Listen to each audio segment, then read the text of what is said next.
Здраво, деца! Слушнете го денешниот возбудлив расказ. Сега тој повторно почна. Ме вознемирува.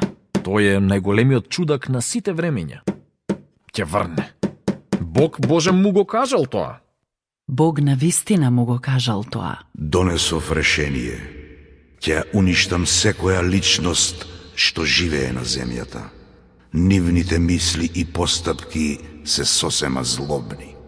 Ноe бил единствениот човек кој го следел Бог. Затоа му била потребна голема храброст. Не дозволил да биде заведен да прави зло. Останал цврст и направил се што му рекол Бог. Бог бил задоволен од него. Ноe изгради ковчег од дрво. Ќе испратам голем потоп. Се што живее ќе се удави.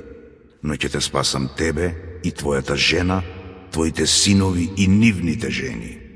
Ноe направил се како што му кажал Бог.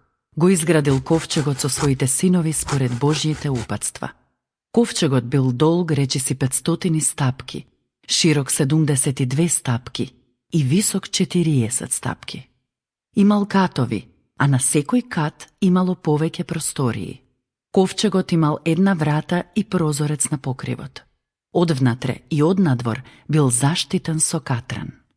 Можеш ли да замислиш како биле исмевани од соседите? Ноe е луд. Од каде ќе дојде водата па бродот да плови? Никогаш не сум видел дожд. Ноe, едноставно престани со тоа што го правиш и почни да уживаш во животот. Но Ноe не престанал. Продолжил да го прави тоа што Бог му го кажал. По многу години тешка работа, ковчегот бил изграден. Ноe качи се во бродот со семејството, земи по 2 од секое животно со вас, како и доволно храна за сите. По една недела ќе пуштам да врне дожд постојано 40 дена и 40 ноќи. Ноe не го гледал дождот, но продолжил да прави се како што Бог му кажал да направи. Се качил на бродот со семејството. Дошли и животните. Изгледало како да знаат дека опасноста надоаѓа.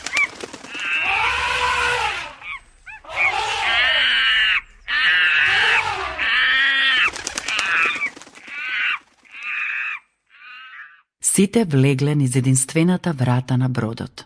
Бог ја затворил вратата зад Ноe. Ги спасил тие кои му верувале и му биле послушни. А другите луѓе? Тие не му верувале на Бог. Заврнале првите капки дожд. Тогаш луѓето одеднаш сватиле дека Бог го прави тоа што кажал дека ќе го направи. Ке ви раскажам што друго се случило во следната драма. До следното слушање. Ако сакаш да не контактираш или ако имаш прашање, пиши ни на radio7kids@gmail.com. Чао!